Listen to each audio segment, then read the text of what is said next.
새벽기도 다섯째 날인데요. 정말 특별 새벽기도 하니까 특별한 시련들이 계속 있는 것 같아요. 제가 한 1년 6개월 통풍 없었는데 그 사이에 두 번째 이제 왔어요. 지난 1년 6개월 동안 언제 한번 왔냐 하면 어제 지난 6월 달에 IT 선교 가는 날 바로 그 전날 통풍이 와가지고 걱정을 굉장히 했습니다. 이거 선교 가서 리더가 되지를 못하고 그냥 누워있으면 어떡하나. 다행히 하나님께서 비행기 타는 순간 고쳐주셨어요. 그러더니 이번 또 새벽기도 시작하니까 바로 또 통풍이 와가지고 저를 육체적으로 흔들고 있습니다. 그 밖에도 또 개인적으로 굉장히 어려운 일들이 어제 그제 있어서 이거 21일 새벽기도에 도저히 할 수가 없겠다 그런 생각이 들었는데 또 그 문제도 어제 낮에 하나님께서 해결해 주신 것을 경험하면서 참 이번에 은혜가 크겠다 그런 생각을 해보게 됩니다. 여러분들에게도 역경과 시련이 있을지라도 포기하지 않으시고 마지막까지 기도하며 응답받는 복된 시간들 되시기를 소망합니다. 파레토의 법칙이라는 말 들어보신 적이 있으세요? 20-80 법칙이라고도 하고 2대8 법칙이라고도 해요. 가름마 타는 얘기가 아니고요. 이태리의 경제학자 빌프레도 파레토라고 하는 사람이 얘기한 건데 경영학에서는 굉장히 일반화되어 있는 그런 이론이에요. 간단히 말씀드리면 어떤 집단이든지 능동적으로 참여하고 생산적인 역할을 하는 사람이 한 20% 정도 된다 그런 얘기예요. 저 개인적으로는 20%나 될까 싶은 생각이 들 때도 있어요. 그런데 오늘 느헤미야서 3장을 읽어보면 회파된 예루살렘 성벽을 재건하는 데 있어서 이 느헤미야는 이 파레토의 법칙을 깨뜨립니다. 20%만 일하는 게 아니라 많은 사람들에게 동기를 부여해서 온 백성들이 이 성벽 재건이라고 하는 위대한 사업에 한 마음으로 동참할 수 있도록 그렇게 독려해가는 것을 볼 수가 있습니다. 자, 그 비결이 뭘까? 이건 우리에게도 굉장히 중요한 비결이에요. 질문이에요. 자, 여러분 이 법칙을 교회에도 적용해 본다면 우리 교회에도 대략 20% 정도 액티브한 성도들과 80% 정도 수동적이고 소극적인 성도들이 있다고 할 수 있겠죠. 그렇다면 어떻게 하면 이 20%만이 아니라 이 80%의 수동적인 소극적인 성도들도 함께 한 마음으로 하나님 나라 사역에 동참할 수 있을까? 여러분 이게 우리 깊이 숙고해야 될 문제인 것 같아요. 자, 우리가 본문 3장을 읽었습니다만 제가 앞에 부분, 뒷부분만 이렇게 스킵해서 읽었어요. 그 이유가 있습니다. 여러분 혹시 미리 읽어오신 분들이 있는지 모르겠는데 성경을 읽을 때 이런 대목이 가장 읽기가 어려워요. 이름 계속 나오고 뭐 만들고 반복되는 얘기가 나오면 그게 무슨 의미가 있나, 무슨 영적인 의미가 있나, 지루하고 재미없죠. 그래서 족보 이야기 또 이렇게 무슨 성막 건축할 때 뭐 그런 얘기 나오면 우리 그냥 슬그머니 넘어가죠. 저도 그래요. 그런데 이렇게 이번에 느헤미야서를 설교하면서 강해 설교하면서 쭉 읽어보다 보니까 이 3장에도 주옥 같은 말씀들이 있는 것을 발견할 수가 있었습니다. 자, 오늘 본문에 보면 느헤미야가 이 파레토의 법칙을 깨뜨리고 온 백성들이 함께 동참할 수 있도록 동기부여를 해서 일을 하게 되는데 크게 세 가지 원칙이 있었음을 발견할 수가 있습니다. 알파벳 C로, 영어의 알파벳 C로 시작되는 세 가지 원칙인데요. 먼저 coordination, 조정의 원리입니다. 적절한 인력을 적합한 곳에 배치해서 일을 해나가는 거예요. 두 번째는 cooperation, 협력의 원칙입니다. 혼자 하는 게 아니라 같이 마음을 합해서 협력하는 거예요. 세 번째는 commendation, 칭찬하고 격려하는 원리예요. 이 세 가지 원리가 느헤미야가 온 백성들이 함께 참여할 수 있도록, 그래서 정말 불가능하게 보이던 그 일들을 가능하게 했던 그런 원리인 것을 보게 됩니다. 여러분, 느헤미야는 기도하면서 기다렸죠? 기다리면서 계획했습니다. 그랬더니 하나님께서 지혜를 주셔서 신중하면서도 담대하게 그 일을 감당케 하셨어요. 그 신중하고 담대하게 일을 감당했던 세 가지 원리가 바로 조정의 원리, 협력의 원리, 칭찬의 원리예요. 자, 이 세 가지 원리를 통해서 예루살렘 성벽을 재건한 일과 같은 그런 큰 역사, 도저히 가능하지 않을 것처럼 보였던 그 일들이 이루어지는 것을 볼 수가 있는 것입니다. 자, 그러면 그 내용들을 한번 살펴보도록 하죠. 첫째로 coordination, 어떻게 조정했는가? 여러분 3장 1절을 보시기 바랍니다. 그때에 대제사장 엘리야십이 그 형제 제사장들과 함께 일어나 양문을 건축하여 이렇게 말씀하고 있어요. 제사장들이 어디를 건축했다고요? 양문을 건축했어요. 양의 문 이름이에요. 여러분, 이 양문이라고 하는 문은요, 이 예루살렘 성의 여러 문 중에서 특별히 제물이 드나들던 문이에요. 제사를 드리기 위해서 제물을 가지고 올 때 이 문을 통과하도록 되어 있었어요. 그러니까 누가 이 양문을 가장 많이 통과했겠습니까? 대제사장들이에요. 제사장들이 이 문을 가장 많이 통과했어요. 그러니 그 문에 대한 애정을 누가 많이 가지고 있겠어요? 제사장들이에요. 그 문을 누가 가장 잘 알겠어요? 제사장들이에요.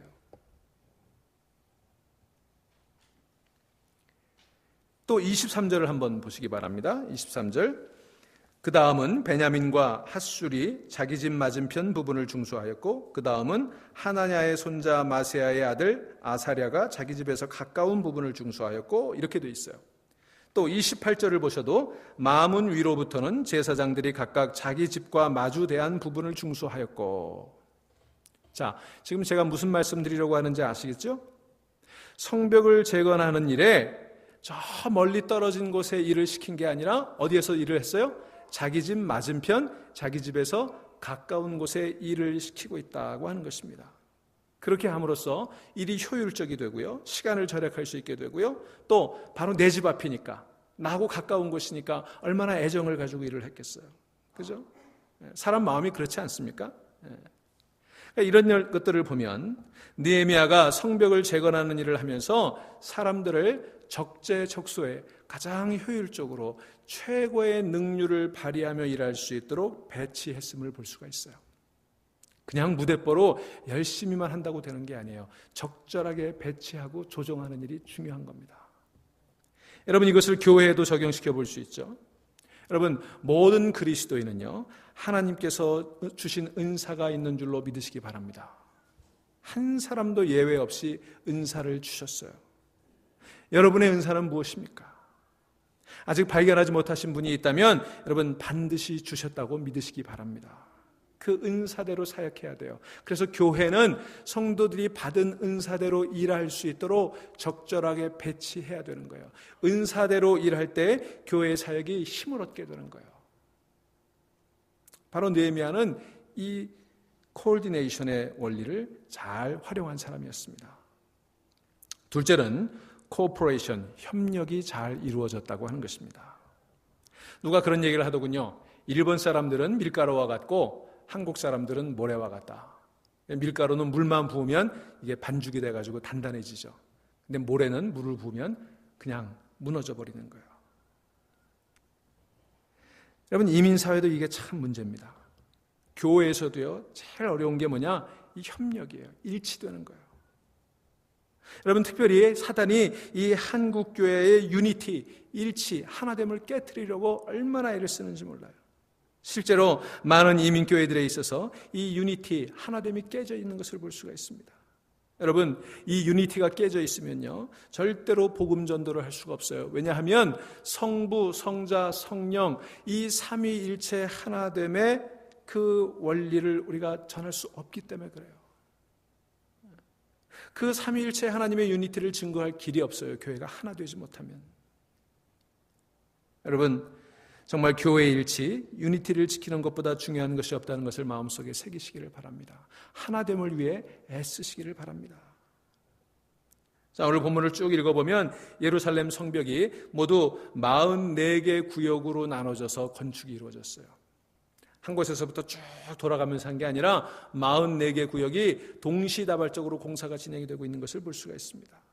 여러분, 이 44개 구역이 동시다발적으로 해서 정확하게 이어지는 이 성벽 건축이 이루어지는 건 정말 엄청난 일이에요. 그리고 그 일을 위해서 등장하는 사람의 이름이 오늘 느헤미야 3장에 75명이 나와요. 여러분, 75명이 말하자면 현장 소장 같은 사람이에요. 그들 밑에 또 일하는 사람들이 많이 있지 않았겠습니까? 이 44개 구역에서 75명의 현장 소장들을 통해서 일이 이루어지는 것, 정말 엄청난 일이에요. 그런데 그들이 잘 협력해서 일을 해나가고 있는 것을 볼 수가 있습니다. 먼저 3장 1절에 보시면 대제사장들과 제사장들이 합류했다, 그렇게 얘기합니다.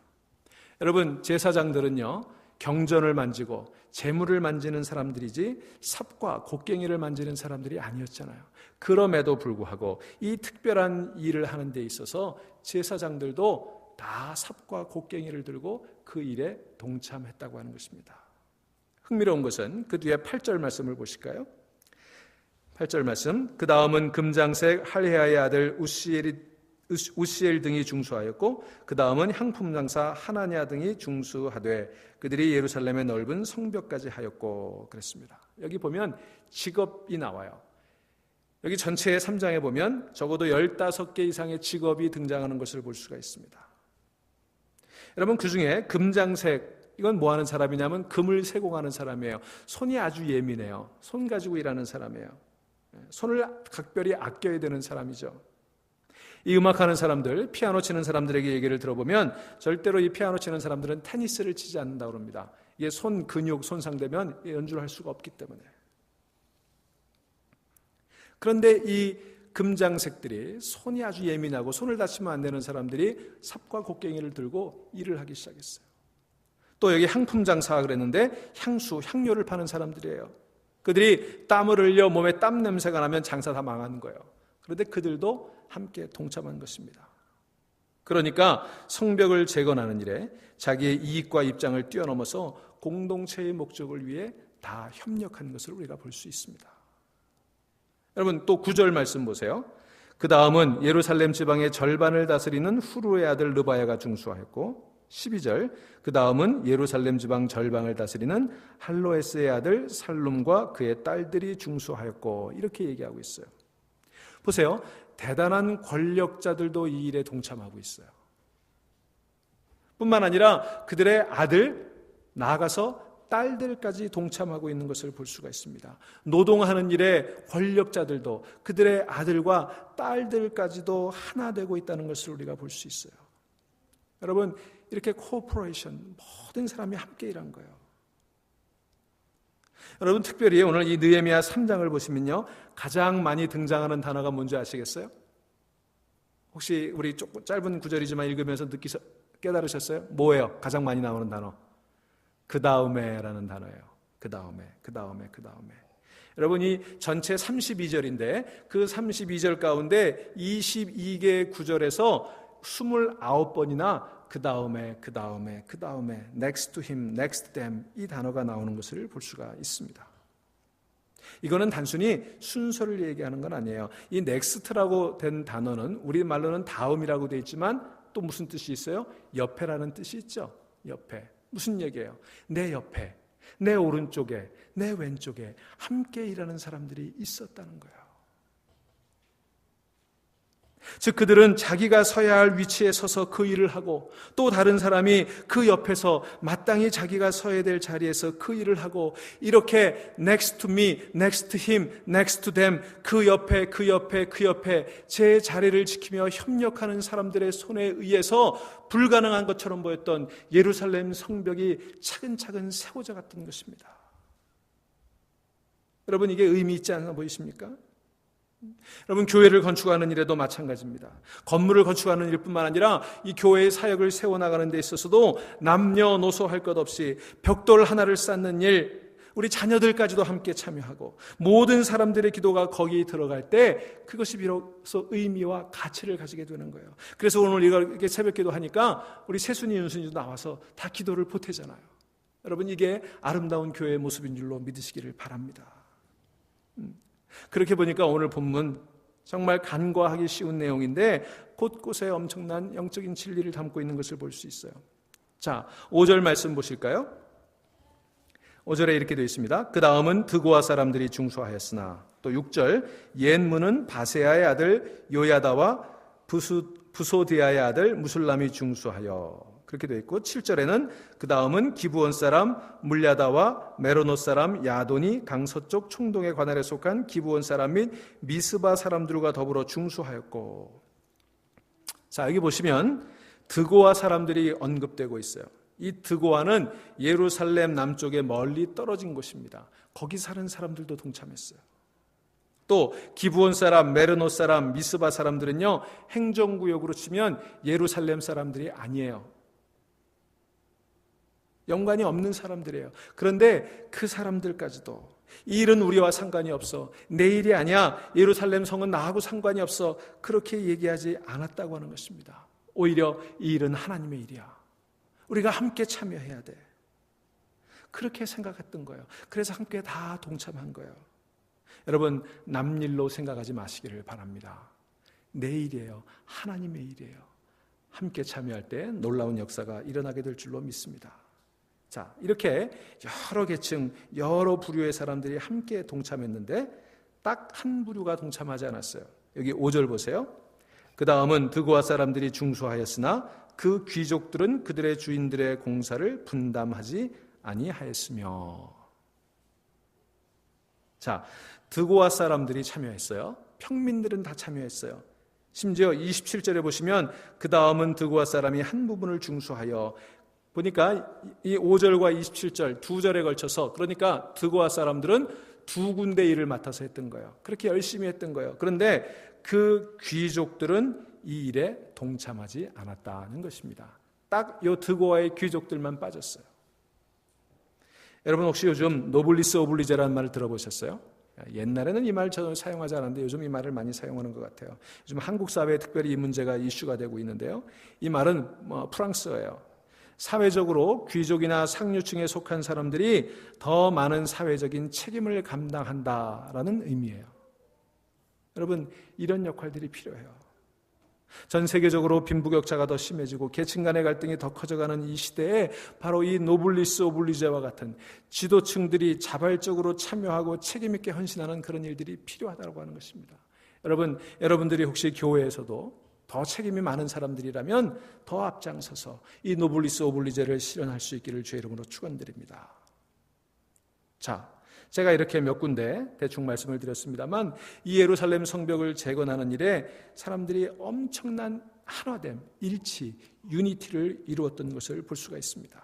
남녀, 지역, 계급, 직업을 넘어서서 드고아 귀족들만 제외하고 온 유대인들이 동참해서 이 성벽을 쌓아나갔던 것입니다. 저는요, 어떤 의미에서는 성벽을 쌓았다는 그 의미보다 그들이 마음이 하나 되어 일치를 쌓았다는 게 더 중요하다고 생각이 들어요. 성벽이라고 하는 물리적인 그 건축도 중요했지만 그들 안에 하나됨을 이루고 일치를 이루고 협력을 이루었다. 여러분, 이 신뢰가 다시 쌓여갔다는 게 정말 중요한 거예요. 우리 교회도 앞으로 교회 이전이나 이런 문제들이 어떻게 진행될지 잘 모르겠어요. 그러나 중요한 것은 우리가 마음으로 하나 되고 우리의 신뢰와 일치가 쌓여가면 하나님께서 우리에게도 놀라운 일을 이루실 거라는 사실입니다. 저 예루살렘 성벽이 재건되었던 것처럼 우리 마음이 먼저 하나로 쌓여가면, 신뢰가 쌓여가면, 일치가 쌓여가면 하나님께서는 우리가 상상하지 못한 놀라운 일들을 우리 가운데 이루실 것입니다. 그게 협력의 원칙이에요. 코퍼레이션. 자, 마지막으로 commendation, 칭찬과 격려입니다. 칭찬은 고래도 춤추게 한다는 말이 있지 않습니까? 오늘 본문을 가만히 읽어보시면 놀라운 사실은요, 이 3장에 느헤미야의 이름이 한 번도 나오지 않는다는 거예요. 여러분, 이 건축의 모든 책임을 진 사람이 누구예요? 느헤미야죠. 이 느헤미야서를 쓴 사람이 누구예요? 느헤미야죠. 그런데 자기의 이름이 한 번도 등장하지 않아요. 무슨 얘기입니까? 이 일은 내가 한 게 아니야. 너희들이 했어. 우리가 함께 했어. 이 얘기를 하고 있는 거예요. 그렇게 격려하고 있는 거예요. 당신이 했어. 잘했어. 수고했어. 장하다. 이게 바로 칭찬의 원리예요. 오늘 본문에 보시면 예루살렘 성벽을 건축한 사람 75명의 이름이 성경에 남아 있습니다. 여러분 한번 생각해 보세요. 그 사람들이 그 성벽 쌓는 일에 동참할 때 2500년이 지난 오늘 우리 한국 사람들이 그 사람들의 이름을 부르며 이렇게 설교하고 설교를 들으리라고 상상이나 했겠습니까? 그런데 그 이름이 성경에 기록되어서 우리가 그 이름을 읽고 그 이름을 기억하게 되었다는 사실, 이게 참 중요한 거예요. 여러분, 이것은요, 하나님께서 그 이름들을 기억하신다는 것입니다. 또한 이 일에 동참한 사람들이 서로의 이름을 기억한다는 거예요. 고맙다, 잘했어, 수고했어. 정말 장해. 여러분, 여러분들의 사역이 하나님 나라의 이름책에 기록될 줄로 믿습니다. 하나님이 기억하시는 거예요. 여러분, 42구역으로 나눠서 건축을 하는데 내 몫은 내가 하면 되지만 옆에서도 잘 해줘야 되잖아요. 나만 잘하면 뭐합니까? 같이 잘해줘야지. 여러분, 42개 구역이에요. 성문만 10개예요. 망루가 14개입니다. 이 엄청난 성을 다시 쌓는 이 공사에 모든 사람들이 마음을 합해서 서로 격려하며 서로 칭찬하며 그렇게 나가고 있는 거예요. 여러분, 놀랍지 않습니까? 오늘 본문에 보시면 곳곳에 그런 말씀들이 있어요. 3절 말씀 보실까요? 어문은 히스나야의 자손들이 건축하여 그 들보를 얹고 문짝을 달고 자물쇠와 빗장을 갖추었고. 자, 가만히 보시면 문짝 달고 자물쇠 단 일, 뭐 이런 일까지 기억하나 싶으시지 않으세요? 그런데 여러분, 성경은 그런 것까지 문짝 달고 자물쇠 다는 일 하나하나까지 다 기록하고 있다는 거예요. 여러분, 우리가 무너진 하나님의 성전을 재건하고 이 세상 무너진 믿음의 터전을 재건할 때 벽돌 한 장을 얹더라도 하나님께서는 기억하신다는 것을 여러분 믿으시기 바랍니다. 여러분들이 교회 와서 종이 하나를 줍고 전구 하나를 가는 일까지도 하나님은 기억하고 계실 거예요. 그것이 여러분 기록되게 될 거예요. 제가 섬기던 인디아나 교회 183년 된 교회예요. 그 건물만 53년 된 그런 건물이었습니다. 그래서 거기 교회 보면 건물을 지을 때 헌금하고 헌물한 사람들의 기록이 이렇게 동판으로 다 돼 있어요. 그런데 세월이 흐르니까 그게 좀 희미해졌어요. 이름들이 이게 좀 희미해졌어요. 그러나 동판에 새긴 이름은 희미해질지 모르지만 하나님께서는 그 이름을 기억하실 줄로 믿습니다. 선명하게 기억하시는 거예요. 그렇게 헌신했던 분들이 남들 보라고 자기 이름 남기자고 그렇게 했겠어요? 아니죠. 하나님 위해서 한 것이죠. 그러니까 하나님께서는 기억하시고 있음을 믿으시기 바랍니다. 여러분의 행한 모든 일들을 하나님 기억하시는 거예요. 여러분, 여기 20절 말씀 보실까요? 그 다음은 삽배의 아들 바룩이 한 부분을 힘써 중수하여 그랬어요. 여기 특별히 힘써라는 표현이 여기 20절에만 등장을 합니다. 다른 곳에 없는데 유독 여기만 나와 있어요. 아마 제 추측으로는 이 구역이 가장 난공사였던 것 같아요. 여러분, 일하다 보면 힘든 부분이 있잖아요. 난공사 구간이 있잖아요. 아마 이 구간이 그랬던 것 같아요. 그래서 힘써 중수했다 이렇게 강조하고 있습니다. 여러분, 힘써 일하시면 하나님께서 아십니다. 우리가 힘써서 했는지 대충 했는지 하나님은 다 분별하세요. 여러분, 힘써 일하시는 여러분 되시기를 주의 이름으로 축원합니다. 마태복음 10장 42절에 보면 예수님이 이렇게 말씀하십니다. 또 누구든지 제자의 이름으로 이 작은 자 중 하나에게 냉수 한 그릇이라도 주는 자는 내가 진실로 너희에게 이르노니 그 사람이 결탄코 상을 잃지 아니하리라. 여러분, 우리는 냉수 한 그릇 잊어버리지 모르지만 그러나 우리 예수님께서는 그 냉수 한 그릇 결단코 잊지 않으시고 그 상을 잃어버리지 않게 해주신다, 축복하고 계시는 것입니다. 여러분, 냉수 한 그릇도 기억하시는 주님께서 여러분의 수고, 여러분의 헌신을 기억해 주실 줄로 믿습니다. 우리 서로 칭찬하고 또 주님이 칭찬해 주신 것을 서로 나누며 함께 사역할 때 아름다운 공동체를 이루어 가리라고 믿습니다. 이제 말씀을 마칩니다. 여러분, 이제 가을이 옵니다. 곧 있으면 기러기들이 떼를 지어 이동을 하게 되겠죠. 여러분, 기러기들이, 그 수많은 기러기들이 이 V자 편대를 이루어서 하늘을 날아가는 모습을 보면 참 장관이에요. 그런데 여러분, 기러기들이요, 혼자 날아갈 때보다 그렇게 편대를 이루어서 V자로 날아갈 때 71%를 더 날아갈 수 있다고 그래요. 왜 그러냐면 앞에 가는 기러기들이 공기의 저항을 줄여주기 때문에 뒤에 가는 기러기들이 훨씬 더 힘을 비축할 수 있고, 그래서 서로 앞서거니 뒤서거니 하면서 서로 협력해서 71%나 더 날아가게 되는 거예요. 여러분, 동물학자들에 의하면 그 기러기들이 날아갈 때 끼럭끼럭끼럭 소리하면서 날아가잖아요. 그게 뭐냐면 앞에 가는 이 공기의 저항을 많이 받으면서 앞에서 힘쓰는 동료 기러기들에게 잘했다, 잘했다 응원하는 소리라는 거예요. 일리가 있는 거 아닙니까? 여러분, 우리가 매물이라고 하는 기러기조차도 그렇게 협력하고 그렇게 칭찬하며 함께 나아가는 것을 볼 때 우리는 숙연해지지 않을 수가 없어요. 여러분, 교회는 기러기 이상의 유니티, 기러기 이상의 협력관계, 기러기 이상의 칭찬관계를 가져야 되는 것입니다. 성부, 성자, 성령 이 삼위일체 하나님이 하나이신 것 같이 너희도 하나 되라 주님이 당부하셨어요. 그래서 우리는 교회의 일치를 이루어 가야 되는 것입니다. 여러분, 교회는요 기러기에 비할 바가 아니에요. 여러분, 우리의 유니티, 우리 중앙교회 유니티는 어디에 있는지 한번 깊이 생각해보는 이 아침 되시기를 주의 이름으로 축원합니다. 예루살렘 성벽이 재건되는 이 놀라운 일, 그것은 코디네이션, 적절한 배치와 코오퍼레이션, 적절한 협력과 그리고 커멘데이션, 적절한 칭찬과 격려, 이 세 가지 원리에 의해서 이루어졌던 것을 우리가 기억해야 됩니다. 아무쪼록 우리 교회 모든 사역 위에 이러한 원리들이 잘 적용될 수 있기를 바랍니다. 여러분, 무슨 일을 하든지 협력하시고 지혜롭게 하시고 서로 칭찬하고 격려하면서 또 주님이 칭찬해 줄 것을 믿으며 함께 사역함으로 여러분의 삶의 자리에서 무너진 성벽들을 재건하는 여러분 다 될 수 있기를 주의 이름으로 축원합니다.